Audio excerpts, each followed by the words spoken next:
nation's largest and most experienced team of meteorologists and the most advanced radar technology. We're able to pinpoint changes and alert you first. The experienced team and technology built for Texas weather. ABC 13, Houston, severe weather leading. Sky Eye 13's precision gives you the top view. Sky Eye 13's precision gives you the top view. This is why I call you guys. Channel 13, not an apology in 20 minutes. You brought it to death, they're doing something about it. If it wouldn't have been for Channel 13, the only reason we do it is because we didn't go through. Action 13 gets resolved. We're on with what's new this morning. What's happening now? And what's next for you, Houston? Get what's new. This is why I call you guys. Channel 13, not an apology in 20 minutes.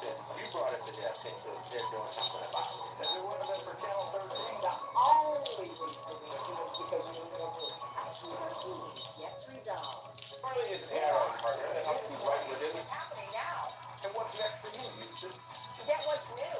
Now and then at 4, 5, and 6. Right here. Right here at 7 a.m. Because we're on all morning long. Eyewitness News Mornings and GMA. The Houston team tried 3 times on charges to kill his parents. AJ Armstrong predicted inside the murder case from first ever interviews to evidence that led to that guilty verdict. Texas True Crime All-American Killer. Now streaming. Make me look 35. 35. Perfection. I think of breakfast. I love scrambled eggs with cheese and seasoning sauce. If I had just one superpower, I would like it to be the ability to skip dessert. Because I love dessert and I would be at my goal weight if only I could stop buying sugar. My celebrity crush undoubtedly is a very good looking, very sexy, very charming, very sweet Mariel Ellie, and he's my husband. A lot of Stevie Wonder is on my music playlist, R&B, a little bit of rap, some gospel music, and 2 like yoga songs. I'm every woman. It's a song I can't live without. It's all in me. I can't imagine not having been a journalist. I had no second career choice. I think that I am very faithful, someone who doesn't take myself too seriously, don't take things personally. I'm filled with love for other people.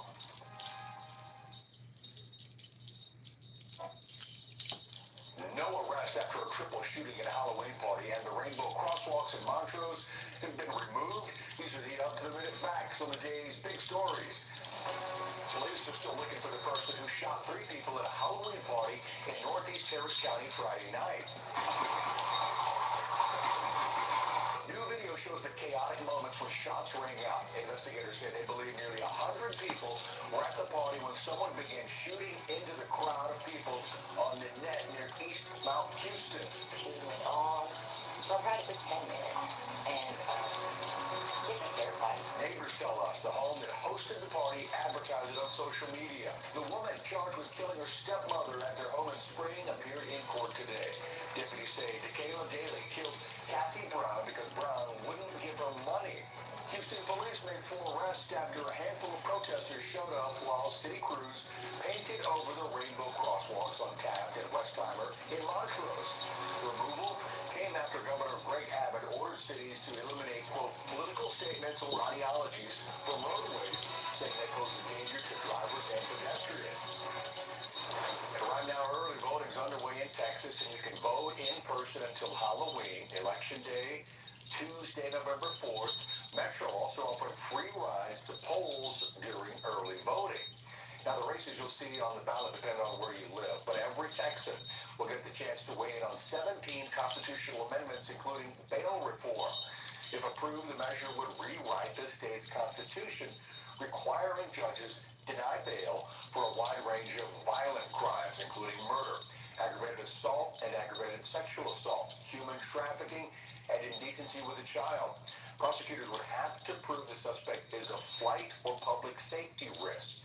Now, this amendment was part of a massive bail reform package passed by state lawmakers during the regular session earlier this year. And right now, a judge can only deny bail if the person's charged with a capital crime, if they're a repeat felony offender, or they violated their bond conditions. Supporters argue it would prevent high-risk offenders from committing more crimes while out on bail, but critics say it could undermine the presumption. A seat at the table Houston groups want say in how disaster housing funds are spent. By Hannah Holthouse. More than 30 community organizations are advocating for a voice in how Houston spends $314 million in federal disaster relief funds following last year's destructive storms, representation they say residents lack when the city distributed housing dollars after Hurricane Harvey. In a letter to City Council Tuesday, the groups offered several recommendations on how the city can avoid mistakes made following previous disasters like Hurricane Harvey when they say residents were left unserved and without resilient homes. Houstonians have learned a great deal from the natural disasters the city has faced. Our government should capitalize on these hard lessons and work toward an improved, informed recovery, the group said in the letter. The U.S. Department of Housing and Urban Development announced new disaster recovery funds in January in response to the May 2024 derecho and Hurricane Beryl last July. Harris County received a separate $67 million. Houston has yet to release how the funds will be used. Members of Texas Housers and the Northeast Action Collective told City Council on Tuesday they wanted Houston to form a citizen advisory committee to help decide how to provide equitable relief to homeowners, renters, and those at the lowest income levels. We're the ones that survived this, said Doris Brown, a Houston resident for 72 years and co-founder of the Northeast Action Collective. We need to let everyone know that we can all do this together. Everybody. Houston can come back. Mayor John Whitmire's office did not immediately respond to questions about whether his administration will consider the group's request and recommendations. Spokesperson Mary Benton said HUD has specific guidelines regarding how and when the city must submit an action plan and hold public hearings. Related, poor drainage leaves Northeast Houston residents with full ditches, flooded homes after Beryl. Homes built after Hurricane Harvey meant to stand against future storms were built in areas without resilient infrastructure, Brown said. She called for fairness, transparency, and accountability for the next round of disaster spending. We stand behind this, and if we have to be here every day, we will be down here every day, every week, until someone does the right thing, Brown said. Harvey housing woes. Houston faced a number of challenges and criticism when allocating federal relief funds following Hurricane Harvey. The Texas General Land Office initially did not allocate any of $1 billion in federal funds to Houston or Harris County for flood mitigation, which resulted in an ongoing Department of Justice investigation. Houston additionally struggled to meet deadlines for more than $1 billion in HUD funding to repair and replace housing damaged by Harvey. Saying the city was moving too slowly and had failed to meet benchmarks for dispersing the funding, the General Land Office clawed back millions, leaving $665 million for housing repairs or replacements. The state last April gave the city an additional 2 years to spend the remaining funds. The city since has announced plans to reopen its Harvey Homebuyer Assistance Program for people who resided in Houston in 2017 and meet the income requirements. The Houston Housing and Community Development Department did not immediately respond to questions about how much funding remains available. Related, photo essay, Hurricane Beryl's aftermath in Houston, documented. Julia Orduña, the Southeast Texas Regional Director of Texas Housers, said she moved to Houston in 2019 because of its need for disaster relief following Harvey. She said both the city and the Texas General Land Office prioritized the administration of the funds over their implementation, and she hoped to avoid a similar situation moving forward. There have been homes that were built before Hurricane Beryl with this disaster relief money, who got significant damage during the hurricane, Orduña said Tuesday.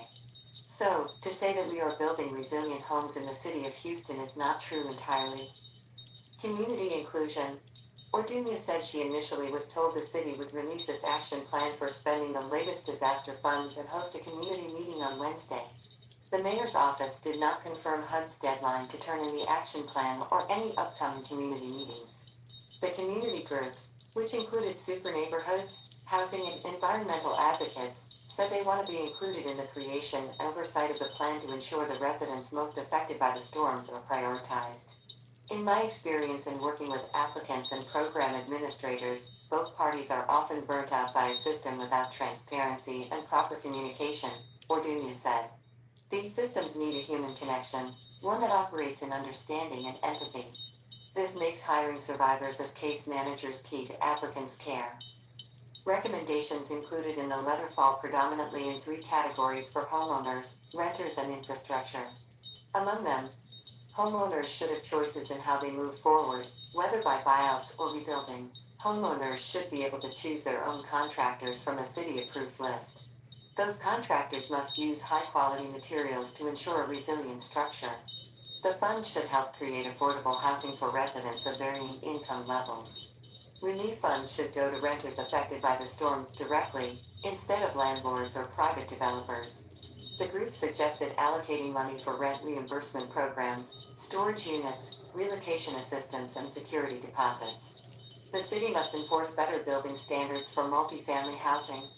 The city should only pursue infrastructure projects after coordination with immediate residents.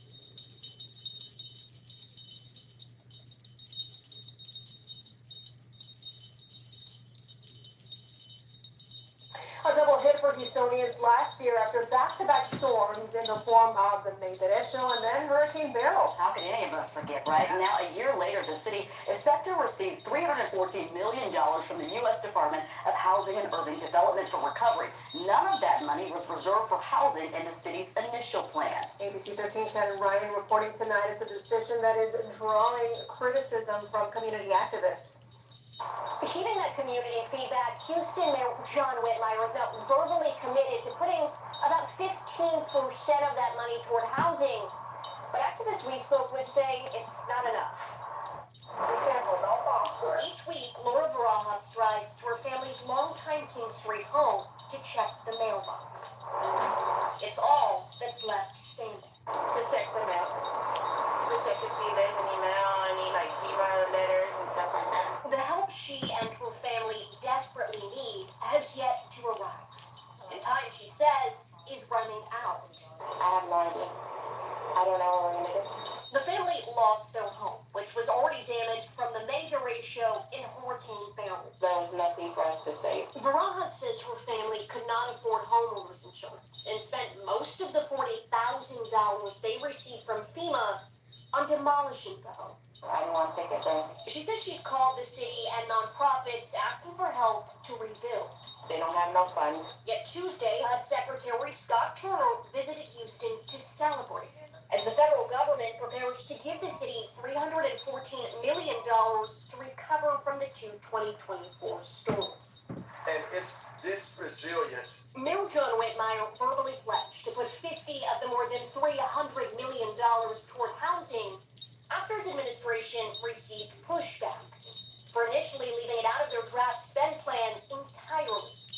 A decision his office claims they made after the Biden administration reportedly discouraged them from spending the money on housing, citing the city's long-standing issues with spending such funds. It's been delayed for way too long. Wednesday, Houston City Council finally voted to open up applications for home repairs related to 2021 winter storms. What do you guys need right now? A place to stay. And Laura Barajas tells me that her family has been staying at an apartment in Pasadena, but she says unless something changes soon, they're burning through their savings, and she expects they'll be without a home within the next 2 months. She says they're currently looking into shelters. In North Houston, Shannon Ryan, ABC 13, Eyewitness News.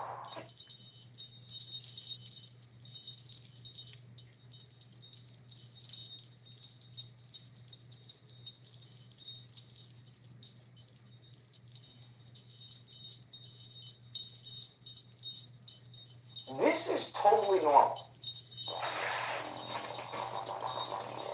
Oh my goodness. So we're all aware of what's going on in Texas right now with the hurricanes and the carnage that's happening. For me personally, I don't care. And the reason being is that anytime something happens out here in LA, for example, the fires that we had, they always label it as, well, it's because you guys are sick. That is God punishing you because you're sick. So, right back at you. Dang. So everyone who's got heated, it's because you're sick. You should turn away from your wicked ways and repent. Now, having said that, I came across a post which I thought was absolutely nothing more than anti-Semitism. Just anti-Semitism to the core. And it was this person saying that, hey, this city in Texas is Dickinson or something, and they're only giving aid, right, relief to people who have been afflicted from this disaster if you pledge to Israel. need to get this,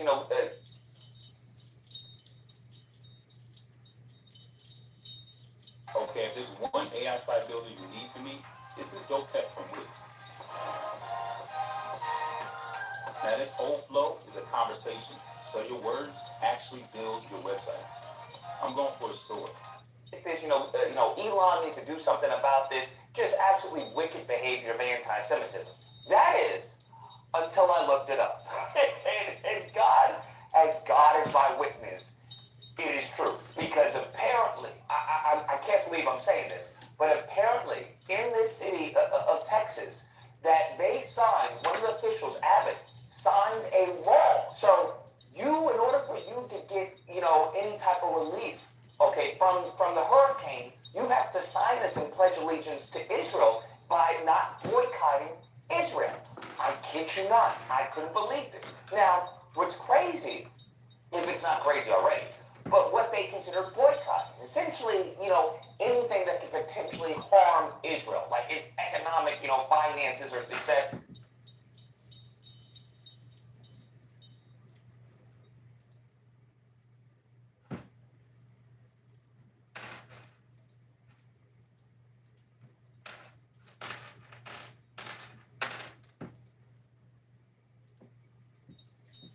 This, Elon needs to do something about this just absolutely wicked behavior of anti-Semitism. That is, until I looked it up. and God is my witness, it is true. Because apparently, I can't believe I'm saying this, but apparently in this city of Texas, that they signed, one of the officials, Abbott, signed a law. So in order for you to get, any type of relief, okay, from the hurricane, you have to sign this and pledge allegiance to Israel by not boycotting Israel.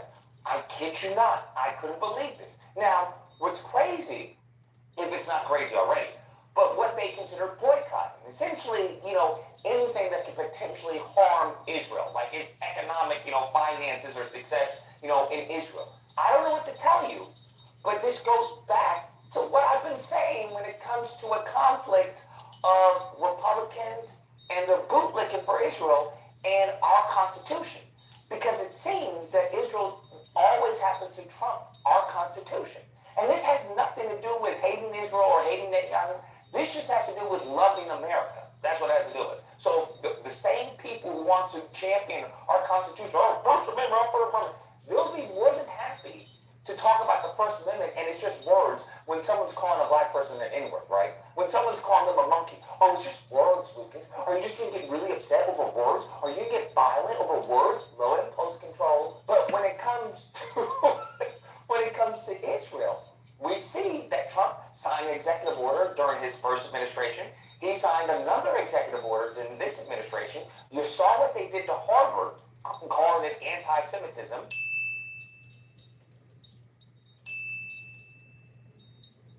You're seeing that they are refusing to be America first, to help out Americans because you could potentially boycott Israel. I don't know what you boycotting Israel has to do with you receiving aid from a natural disaster, because this is the First Amendment right for you to be able to boycott.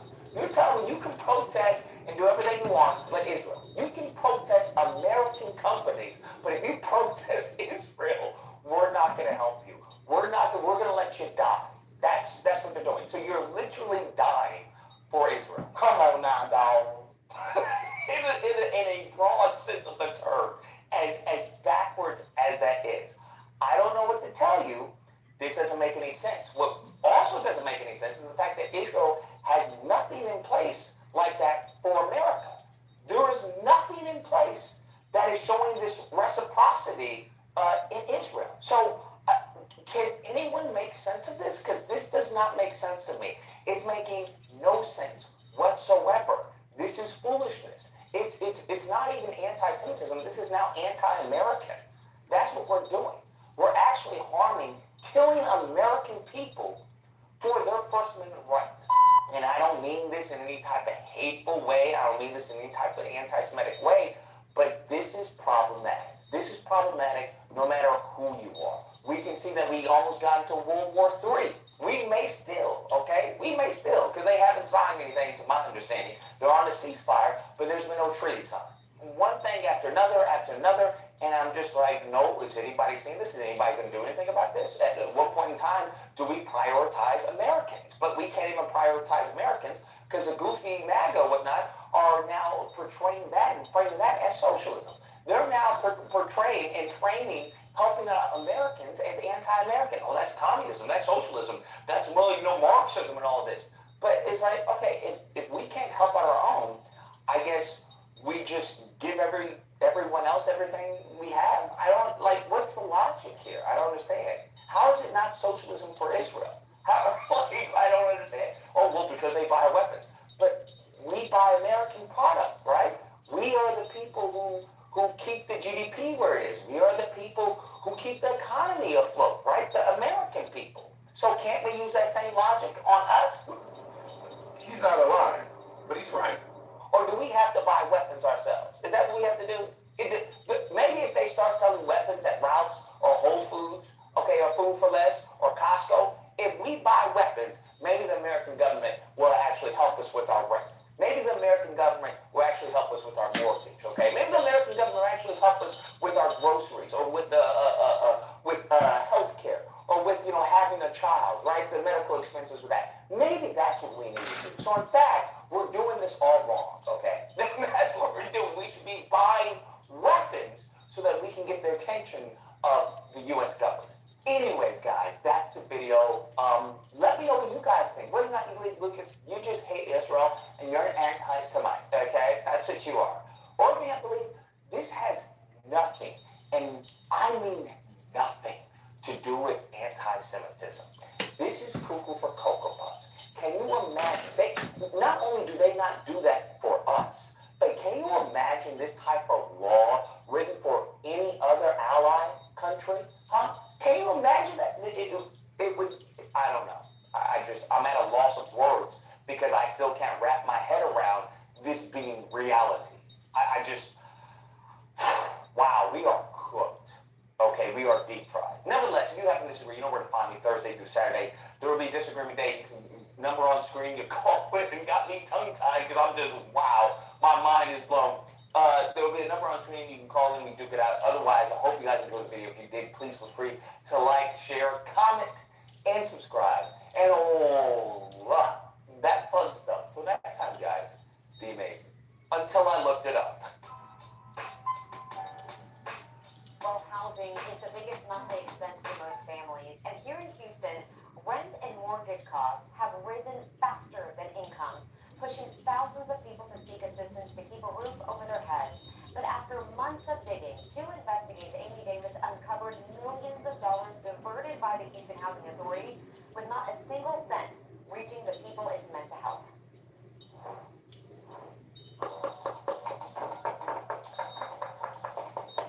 I'm trying to figure out why you're so resistant to talk about the church. I don't hear what's needed me talking to you about a situation that we made and we carried out.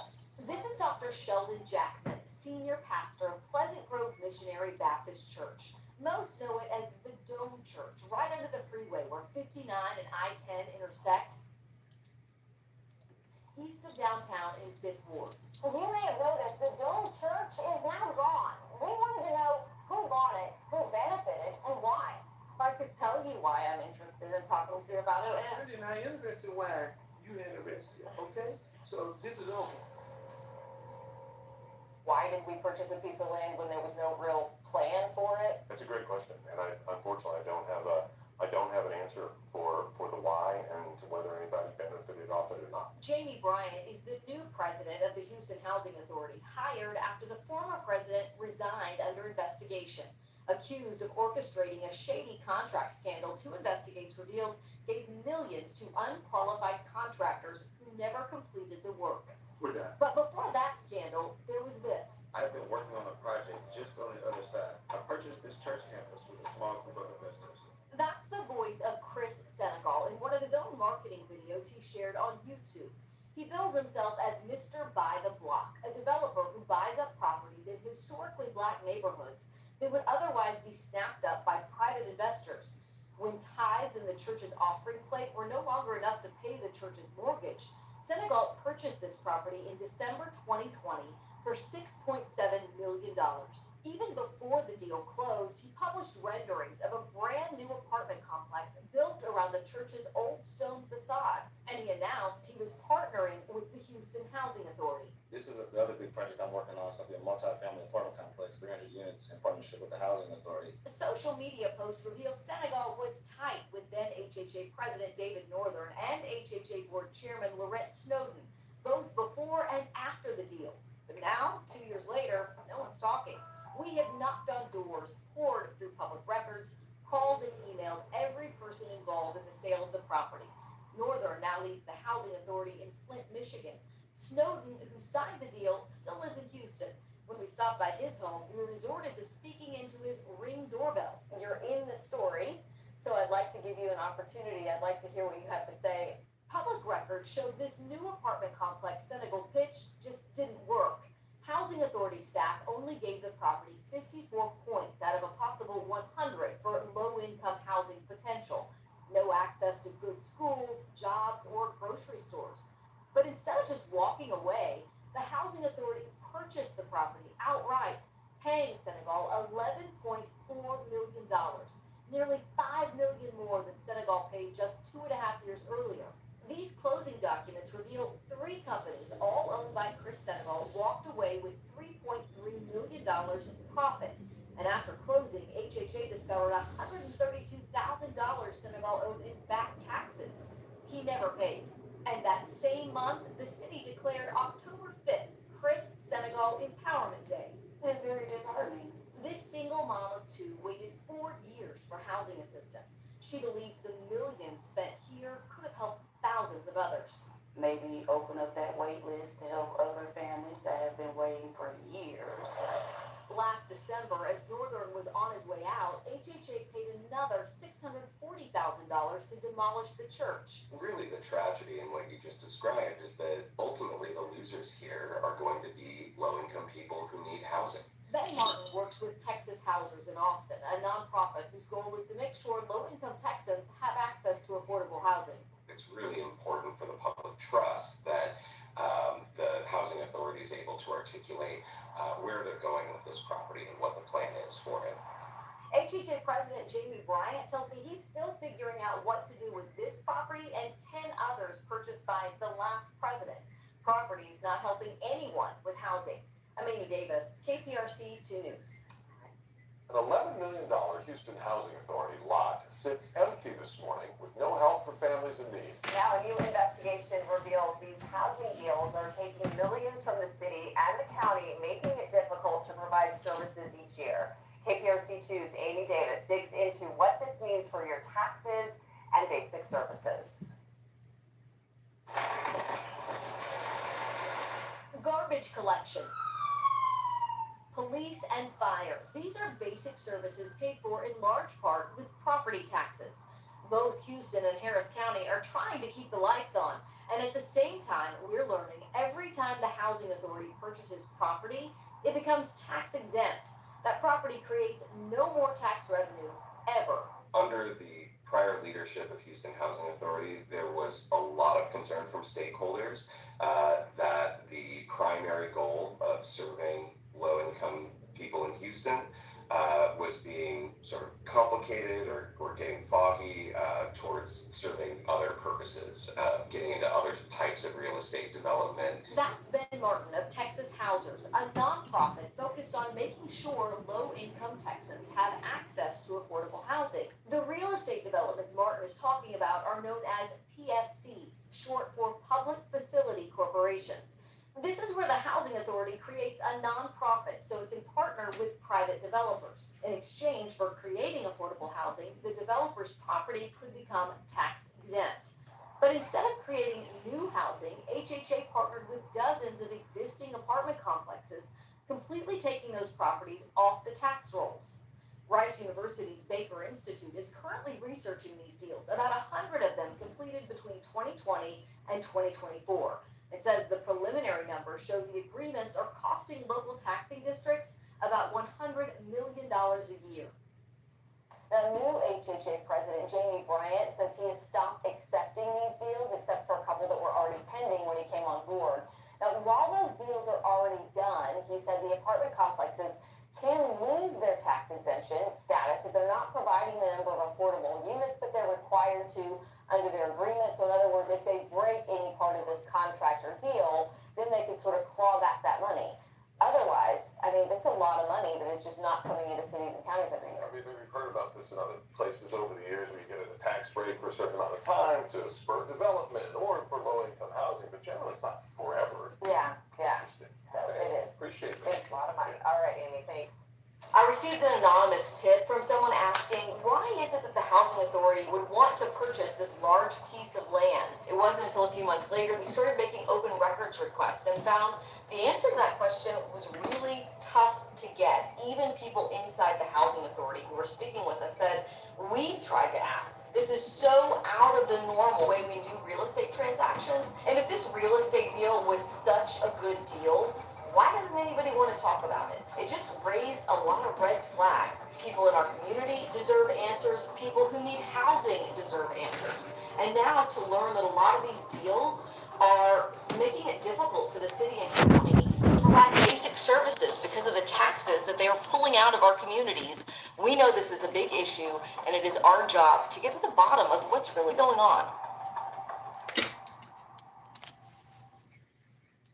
Houston Housing Authority may soon remove thousands of people from its Houston Choice voucher waitlist. That's if already registered applicants don't save their spots. The voucher program provides rental assistance to those in need. Katira Winfrey is live to explain the deadlines and the action to take right now. Katira. Ron and Sherman, the Houston Housing Authority says about 18,000 people are on the Houston Choice or the Housing Choice voucher wait list. But since May 1st, fewer than 1,000 people have logged on to save their spot. And with concerns about possible cuts in federal funding, they are urging people to act now.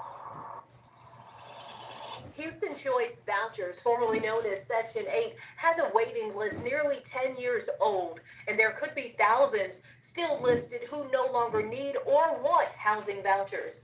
And it's those applicants who may be slowing down the award process for others, including Taylor Richards. I have a medically complex child. He's really been unstable, and I haven't been able to work since he's come home from the NICU. She's used to working a full-time job, but the priority right now is her son. Houston Housing Authority is in the middle of a required update to its Houston Choice voucher wait list. 18,000 applicants are listed. We're moving through the list as best that we can. It's just a matter of how much funding is available to call the next person off the list. They are calling it Save My Spot. Those already on the wait list have until June 2nd to register in the Rent Cafe portal, update contact information, and select Save My Spot or be purged from the list. All of them have been on since 2016.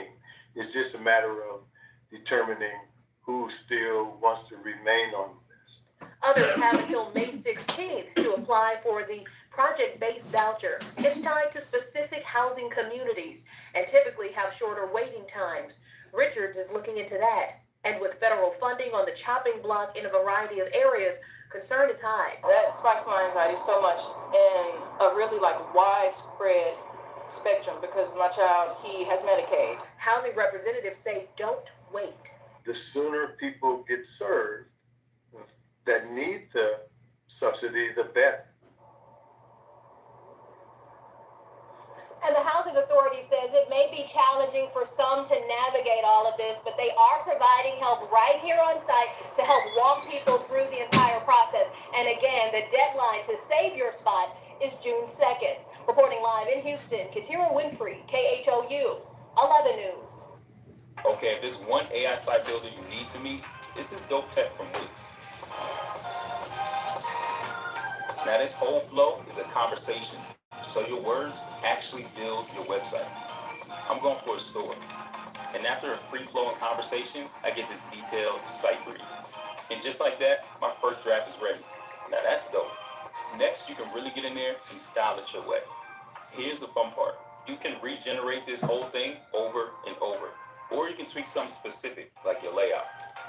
Let me describe what I had in mind. Yeah, that's fire. If there was ever a time to speak life into your dreams, it's right now using the Wix AI website builder.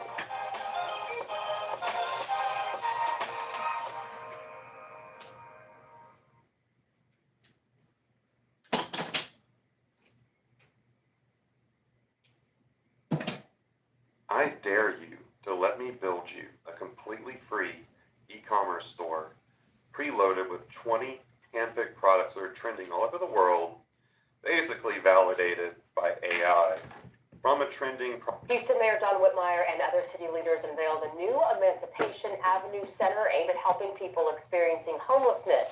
That facility, a super hub, will offer health care, housing, and substance use support, but nearby residents are raising concerns about safety and transparency. KPRC2 reporter Rochelle Turner is live with what residents are saying this afternoon. Rochelle?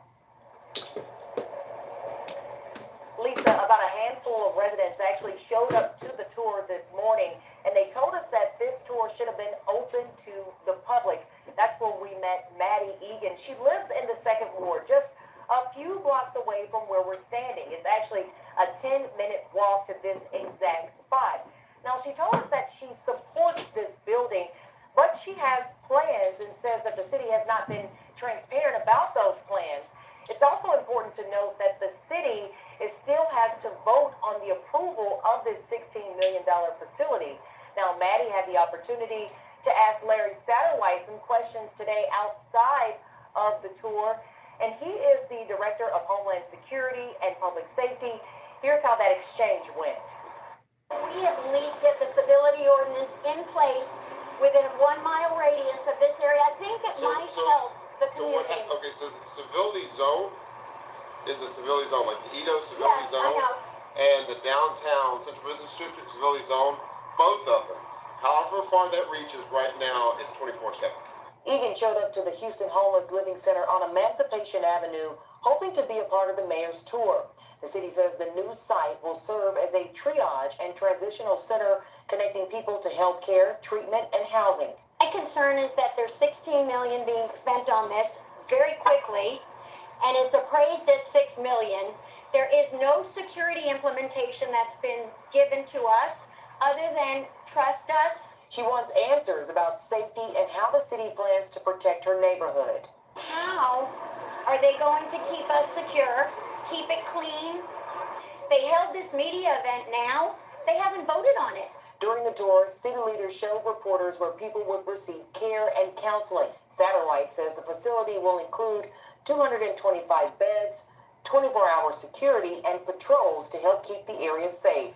We will have resources in this area doing additional patrols, work on this, because we made a promise to this community that we were going to make this area the best area.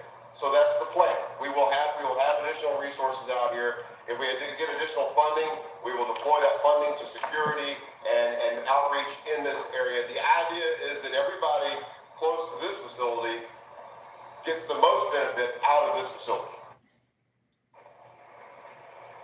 Now, I did ask the mayor about potential sites that the city is looking at. He told me that they're still working out the details, but nothing is set in stone. Now, city council is expected to vote on the purchase of this facility on Wednesday.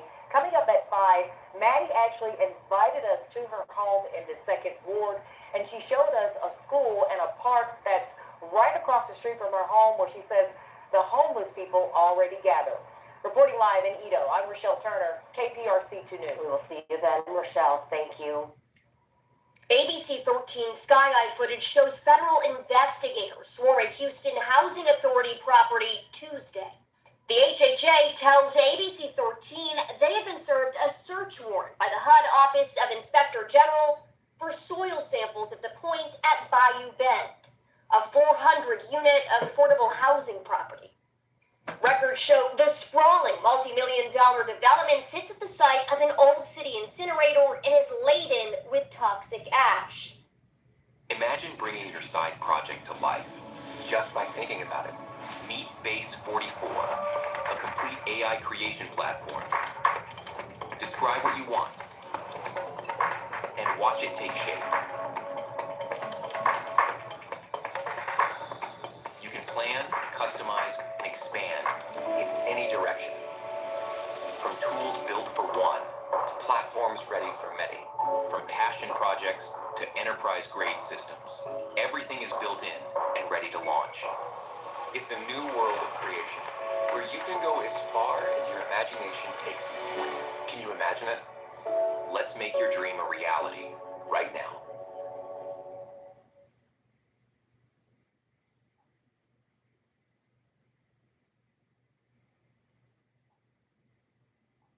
Would you be happy if you stayed where you are in life and job forever? If the answer is yes, then this video is not for you. But if you want to finally achieve the time, location, and financial freedom you know you deserve, then this new career may be the answer to all your prayers. Because what I'm about to reveal to you is unlike anything you've ever seen before. It pays extremely well, it's flexible with hours and location, you don't need a degree, and here's the craziest part, you can earn while you learn and still have enough time to juggle your current job, responsibilities, and even family. So here's what I'm talking about. I'm David Bragg, founder of Front End Simplified. We help people like you land tech jobs guaranteed without needing a degree or previous experience. The tech industry is already one of the biggest ones in the world, yet it's still expanding by 20% year over year. And global companies with the budget to pay high salaries are desperate right now to find talent. Why, you may ask? The reason is simple. With more and more apps being developed and everything going online, these companies need people to build and support their new features and softwares. And the problem?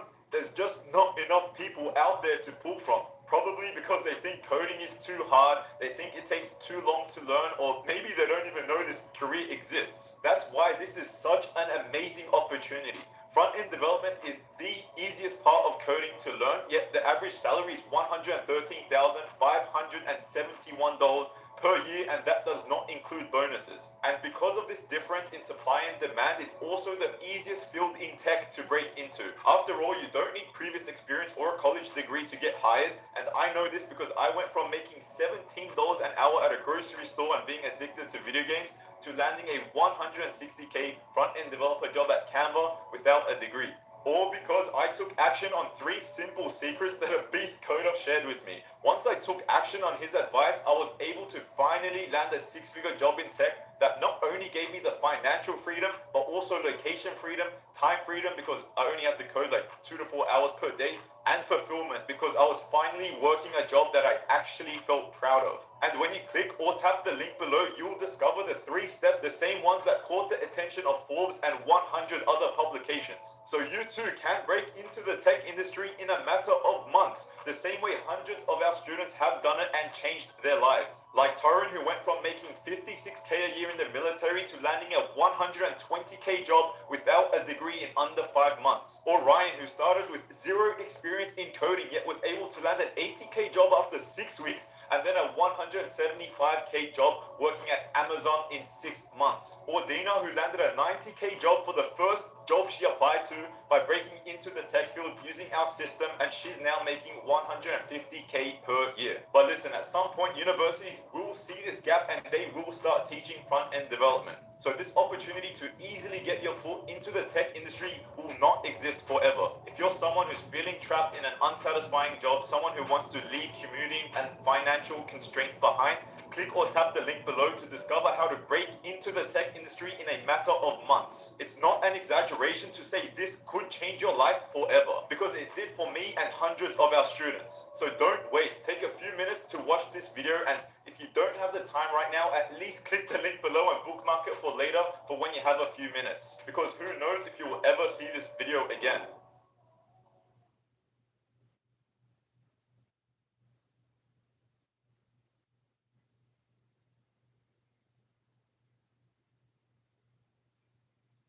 Only on Fox tonight, strong evidence emerging that the Houston Housing Authority suppressed knowledge of toxic contamination when it asked the state to help financially back a low-income housing project. That's right, Fox 26 local reporter Greg Rugen has been all over. He's here now in the studio with yet another breaking development. Greg. Yeah, Rashi and Caroline, lying by omission is still lying.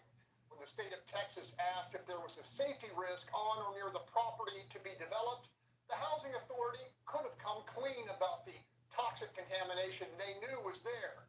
Instead, they said nothing a decision which may well prove very costly.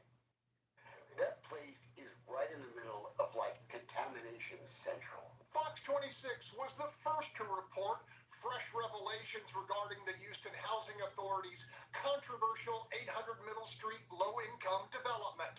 In documents we obtained from 2019, both HHA and its development partner, NRP, admit residual contamination remained on the property purchased for the $130 million project.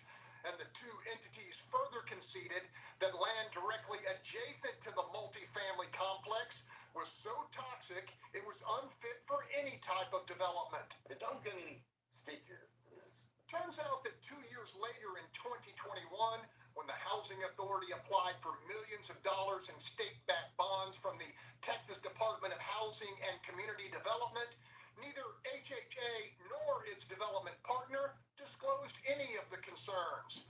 Asked if the development was within 300 feet of dump sites, they failed to disclose. Asked if the project was in proximity to an environmental factor that may adversely affect health and safety, HHA and its partner failed to disclose. Fox 26 legal analyst Chris Tritico says the Housing Authority appears to have violated both state and federal law. I reviewed all the documents in this case, and it shows that the parties knew that this land was contaminated when they filled out the documents and left that information out. They made material misrepresentations to the state government and to the Department of Housing and Urban Development. Those material misrepresentations are a crime. LULAC Greater Houston President Sergio Lira is disgusted by what he calls a boondoggle. This is our taxpayers' dollars financing these developers while they profit and the poor people always suffer.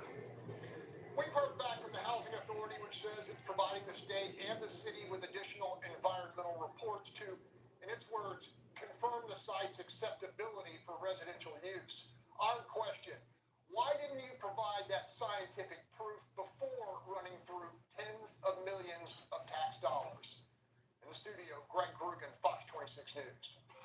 Very interesting there. Thank you, Greg. It is not safe to live on this land. This land is contaminated. Investigators from multiple federal agencies converging on the Middle Street property this morning. The HUD Office of Inspector General serving a warrant to collect soil samples. The property's right next to the city's former trash incineration plant, and toxic ash was found buried on a portion of it last year. You have to clean it up first, then you put housing. The Housing Authority didn't check a box acknowledging environmental hazards. The project moved forward, and as late as this summer, the Housing Authority insisted the soil on the building site was safe. If TCEQ is saying the issues haven't been resolved, that is a huge red flag. Toxic ash is notorious for dangerous chemicals like lead and arsenic. Some living nearby say they're already feeling the effects. Every business owner with people out in the field needs to know about Connect-Team. It works? Oh, like you wouldn't believe it. My team puts in their availability, I click auto schedule, and boom, there it goes. No more Excel, no more phone calls, no more group chats. Perfect schedule like that. Yeah. So all you gotta do is post it. Loves it as just one app, so they see their shifts, they can approve it, and I know it's covered. But wait, what if there's like a last minute change? I mean, that's the afternoon gone, right? So in that case, I just blast a shift for my team to claim. Everyone sees it, and I just assign the first one to pick it up. It literally takes 2 minutes. I'm telling you, it's all in the app. So they clock in, I can see who's working, who's late in real time, and their hours go straight to their timesheets, so I don't have to do anything. Wow. Yeah. I'm embarrassed to say, I used to spend 3 days prepping timesheets for payroll. Now it takes, what, half a day, tops? Nah, I gotta check this out. You should.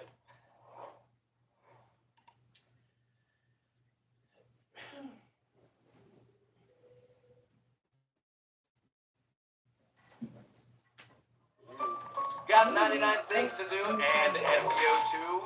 Houston rushes SEO toolkit with AI. Boost rankings, automate workflows, and more. Impressed? Explore all SEMrush toolkits and choose what you... Nothing much is going on with you.